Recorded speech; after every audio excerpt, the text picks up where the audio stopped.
आज जिस शहर के बारे में हम आपको बताने जा रहे हैं उस शहर में 1971 के दौरान पानी के अंदर भारत और पाकिस्तान के बीच सबसे बड़ा युद्ध लड़ा गया था और इस शहर को पूरी तरह से भारतीय नौसेना की बहादुरी की वजह से जाना जाता है। और इस शहर में आपको नौसेना का पहला नेवल बेस कैंप मिलेगा। तो वहीं एशिया का पहला सबमरीन म्यूजियम भी इसी शहर में है और यहाँ जहाज बनाने का कारखाना भी है। तो वही दोस्तों इस शहर में देश का सबसे पुराना शिप यार्ड भी है और इस शहर को सिटी ऑफ डेस्टिनी के नाम से भी जाना जाता है। और कहा जाता है कि भगवान विष्णु के अवतार नरसिंह भगवान भी इसी शहर में प्रकट हुए थे और यहाँ उनका काफी बड़ा प्रसिद्ध मंदिर भी है। दोस्तों ये शहर गेस व्हाट कोई और नहीं बल्कि आंध्र प्रदेश का सबसे पॉपुलर शहर है विशाखापट्टनम। तो चलिए एक साथ चलते हैं बहुत ही खूबसूरत शहर विशाखापट्टनम के सफर पर। विशाखापट्टनम आंध्र प्रदेश की फाइनेंशियल कैपिटल होने के साथ ही साथ इस राज्य का सबसे खूबसूरत शहर भी है। भारत के दक्षिण पूर्व समुद्र तट पर स्थित ये शहर आंध्र प्रदेश का दूसरा सबसे बड़ा शहर है। विशाखापट्टनम में रहने वाले लोगों की कुल पॉपुलेशन 23 लाख के करीब है और आबादी के लिहाज से ये भारत का 17वां सबसे बड़ा शहर है। विशाखापट्टनम चेन्नई और कोलकाता के बाद पूर्वी तट पर तीसरा सबसे बड़ा शहर है। ये शहर पश्चिम घाट की सुंदर पहाड़ियों के बीच में स्थित है और जिसके पूर्व की ओर बंगाल की खाड़ी स्थित है। समझिए कैसा माहौल होगा वहाँ का। दोस्तों इस शहर को विजाक के नाम से भी जाना जाता है। जब ब्रिटिश भारत आए तो उनके लिए विशाखापट्टनम का उच्चारण करना थोड़ा मुश्किल हो रहा था। वैसे वो कहाँ हिंदी बोलते थे, है ना, इसीलिए उन्होंने इसे विजाक कहना शुरू कर दिया था। ब्रिटिशों के भारत छोड़ने के बाद भी लोग अभी तक इसे विजाक बोलते आ रहे हैं।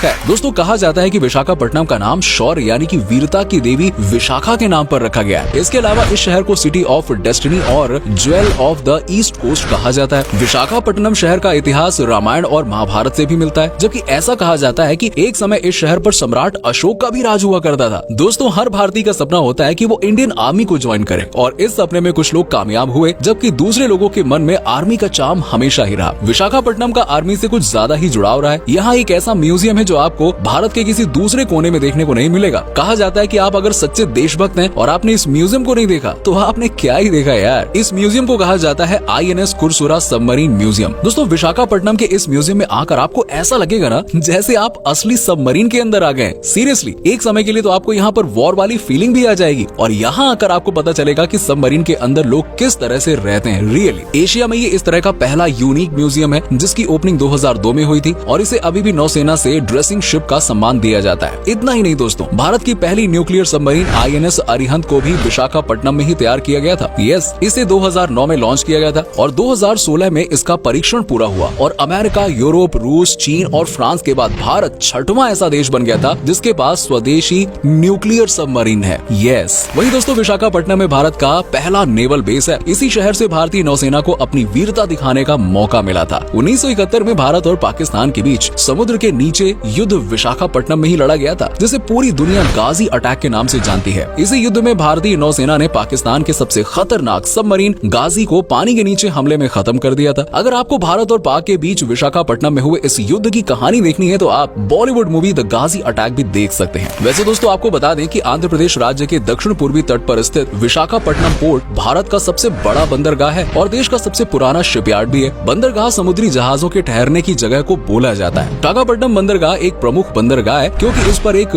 डॉल्फिन नोज नाम की पहाड़ी है जिसके कारण समुद्र की तेज लहरें आने पर भी वो लहरें जहाजों से टकराने में असफल हो जाती हैं। अच्छा है ना दोस्तों। यहाँ की ऑयल रिफाइनरी पूरे देश में मशहूर है। विशाखापट्टनम एक फिशिंग का केंद्र भी रहा है। इसके अलावा यहाँ पर जायंट स्टील और पावर प्लांट सेंटर है। यानी कि दोस्तों आपको इस शहर में जाकर काफी कुछ मिल सकता है। दोस्तों एक बात तो सच है, पहले के समय में इंडिया के लगभग सभी शहर काफी गंदे हुआ करते थे, लेकिन जब से स्वच्छ भारत अभियान चलाया गया तब से कुछ शहर सामने आए हैं जिनमें साफ सफाई का काफी ज्यादा ध्यान रखा गया। विशाखापट्टनम का नाम भी उन शहरों की लिस्ट में शामिल है जो सबसे स्वच्छ शहर माने जाते हैं। भारत के सबसे साफ शहरों के मामले में तीसरे स्थान पर विशाखापट्टनम आता है। दोस्तों समुद्र के किनारे बसे होने के कारण इस शहर का मौसम आए हाय ज्यादातर समय सुहावना बना रहता है और शहर का तापमान हमेशा संतुलित रहता है। वैसे तो नेचर खुद ही शहर को गंदा नहीं होने देता। वहीं साफ सफाई की बात करें तो यहाँ के लोग इस बात का काफी ख्याल रखते हैं, तभी तो नंबर 3 पे है ये। विशाखापट्टनम के लोग अपने शहर को साफ रखने में सरकार का इंतजार नहीं करते बल्कि खुद ही अपने शहर की साफ सफाई में लग जाते हैं। दोस्तों आपको बता दें कि हर साल लाखों टूरिस्ट विशाखापट्टनम के शांत समुद्री तटों और यहाँ की खूबसूरती का ही आनंद लेने आते हैं। वैसे तो यहाँ टूरिस्ट स्पॉट की भरमार है, लेकिन विशाखापट्टनम में एक ऐसी जगह भी है जो दूसरे राज्यों से आए लोगों को ज्यादा पता नहीं होती है। इस जगह को चिंटपल्ली कहा जाता है। चिंटपल्ली विशाखापट्टनम का एक पॉपुलर टूरिस्ट स्पॉट है और ऐतिहासिक नगर माना जाता है। सर्दियों में यहाँ का तापमान कभी कभी 2 डिग्री तक भी पहुँच जाता है। ये राज्य के सबसे खास वीकेंड गेटवे में शामिल है। इस जगह को लेकर खास बात ये दोस्तों कि आपको चिंटपल्ली जगह जगह किसी भी समय खाली नहीं मिलेगी। यहाँ लोगों की भीड़ न लगी ही रहती है और इन लोगों में ज्यादातर लोग इसी शहर के होते हैं। सोचिए आप यहाँ नवंबर से लेकर फरवरी के मध्य आ सकते हैं। सर्दियों में यहाँ की खूबसूरती आए हाय हाय हाय देखने लायक होती है यार। एक रिफ्रेशिंग और यादगार सफर के लिए आप यहाँ आ सकते हैं। दोस्तों आपने बेलम और बोरा की गुफाओं के बारे में तो सुना ही होगा। जिन लोगों को इन गुफाओं के बारे में नहीं पता तो उनकी जानकारी के लिए बता दें कि बोरा गुफाएं विशाखापट्टनम से 90 किलोमीटर की दूरी पर हैं। इन गुफाओं की खासियत यह है कि इनको 10 लाख साल पुरानी गुफाएं माना जाता है। गुफाएं अंदर से काफी बड़ी हैं और कहा जाता है कि हर कोई इन गुफाओं को देख नहीं पाता क्योंकि ये गुफाएं दिखने में थोड़ी डरावनी सी लगती हैं। विशाखापट्टनम में रुककर भी दिन में गुफाएं देखी जा सकती हैं। इन गुफाओं में प्राचीन कालीन शिवलिंग की पूजा आज भी आदिवासी लोग करते हैं। वहीं अगर बेलम की गुफाओं की बात करें तो आंध्र प्रदेश के कुरनूल से 106 किलोमीटर दूर बेलम की गुफाएं स्थित हैं। मेघालय की गुफाओं के बाद ये भारतीय उपमहाद्वीप की दूसरी सबसे बड़ी प्राकृतिक गुफाएं हैं। यस, और दोस्तों आप विशाखापट्टनम में इन गुफाओं को देखने के लिए जा सकते हैं। बड़ा इंटरेस्टिंग है यार। दोस्तों विशाखापट्टनम का सिमाचलम मंदिर भगवान विष्णु के सबसे उग्र अवतारों में से एक नरसिंह अवतार को समर्पित माना जाता है। वैसे तो भगवान नरसिंह के कई मंदिर भारत में हैं, लेकिन इस मंदिर को उनका निवास स्थान माना जाता है और कहा जाता है कि इसका निर्माण स्वयं प्रहलाद ने करवाया था। सिमाचलम मंदिर सिंहाचल पर्वत पर स्थित है। सिंहाचल का मतलब होता है सिंह का पर्वत। भगवान नरसिंह का सिंहाचलम मंदिर विशाखापट्टनम से 16 किलोमीटर की दूरी पर स्थित है। विशाखापट्टनम आने वाले लोग इस मंदिर को जरूर देखने जाते हैं। दोस्तों ये शहर बौद्ध धर्म के लिए भी काफी अहमियत रखता है। विशाखापट्टनम में बाबीकोंडा बुद्धा स्तूपा एशिया की सबसे पुराने बौद्ध साइट्स में से एक माना जाता है। कहा जाता है कि बाबीकोंडा 3री शताब्दी से भी पहले का है। बाबीकोंडा के पास बौद्ध स्थल थोटला कोंडा और पवोरला कोंडा है जिनकी काफी ज्यादा मान्यताएं हैं। वहीं अगर खाने की बात की जाए दोस्तों तो विशाखापट्टनम ही नहीं बल्कि पूरे आंध्र प्रदेश को पूरे देश में मसालेदार पकवानों के लिए जाना जाता है। अगर आपको तीखा खाना पसंद है ना तो आ जाओ यहाँ पर यार। इस शहर में आपको एक से बढ़कर एक स्पाइसी फूड आइटम्स खाने के लिए मिल जाएंगे और खास बात यह है कि यहाँ पर वेज और नॉन वेज दोनों ही फूड आइटम्स काफी पॉपुलर माने जाते हैं। चावल खाते लोग आपको विशाखापट्टनम में सबसे ज्यादा दिखेंगे। झींगे और मछली यहाँ पर खाए जाने वाले पॉपुलर सी फूड्स में से एक है। इसके अलावा विशाखापट्टनम जाकर आपको पुलिहोरा, चप्पा पुलुसु,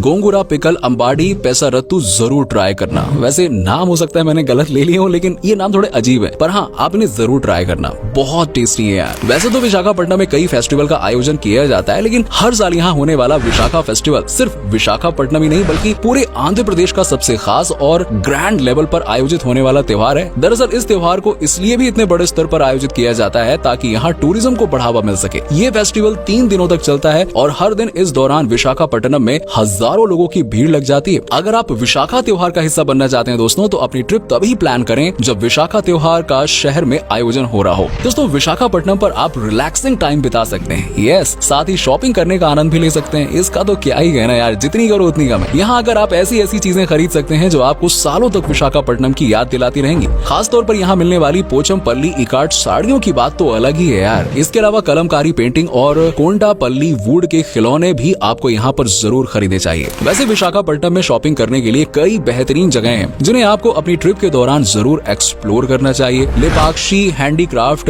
एम्पोरियम उनमें से एक है। आप यहाँ विशेष रूप से डिजाइन किए गए हैंडक्राफ्ट आइटम्स जैसे कि भगवान और जानवरों की मूर्तियों को देख सकते हैं। भारत ही नहीं बल्कि विदेशी पर्यटक भी यहाँ पर जरूर आते हैं। टूरिस्ट के लिए ये शहर किसी स्वर्ग से कम नहीं है। यहाँ पर सभी के लिए कुछ न कुछ है। यहाँ पर ये चारों ओर पहाड़ियों से घिरा हुआ है, जैसे कि श्री वेंकटेश्वर कोंडा, रॉस हिल और दरगाह कोंडा। वेंकटेश्वर पहाड़ी पर भगवान शिव को समर्पित एक मंदिर है। रॉस हिल पर मैरी माता श्रीन है और दरगाह कोंडा पर मुस्लिम संत बाबा ईशा मंदिना का मकबरा है। यहाँ के समुद्री तट जैसे कि ऋषि कोंडा बीच, गंगावरम बीच और यारदा बीच शहर के पूर्वी हिस्से की ओर स्थित है। अगर इसके बाद भी आपको अपनी विजाग की ट्रिप अधूरी लगे तो आप Kailasagiri hill park, Araku valley जैसी जगहों पर जाकर भी अपनी ट्रिप को यादगार बना सकते हैं। तो चलिए दोस्तों अब आपको बता दें कि आपको विशाखापट्टनम कब जाना चाहिए और आप यहाँ कैसे पहुँच सकते हैं। विशाखापट्टनम आने का सबसे अच्छा समय मानसून के बाद के महीने और ठंड में अक्टूबर से लेकर मार्च के बीच है। अगर आपको हवाई यात्रा करके विशाखापट्टनम जाना है तो आपके लिए ये सबसे बेस्ट ऑप्शन है। यहाँ पर एयरपोर्ट लगभग भारत के सभी शहरों से जुड़ा हुआ है। विशाखापट्टनम शहर से एयरपोर्ट की दूरी 15 किलोमीटर ही है और आपको यहाँ से आसानी से टैक्सी मिल जाती है। और एयरपोर्ट के अलावा रेलवे द्वारा भी आप विशाखापट्टनम आसानी से पहुँच सकते हैं। आप बस के द्वारा भी यहाँ पहुँच सकते हैं। तो दोस्तों जैसे मर्जी हो, आ जाओ, घूमो, मस्ती करो। ये था भारत का सबसे शानदार शहरों में से एक विशाखापट्टनम। उम्मीद करता हूँ कि आपको हमारा ये एपिसोड पसंद आया होगा। आप में से अगर कोई है विशाखापट्टनम से तो हमें जरूर बताइए। वैसे क्या आप कभी गए हैं विशाखापट्टनम, और गए हैं तो आपका एक्सपीरियंस कैसा रहा,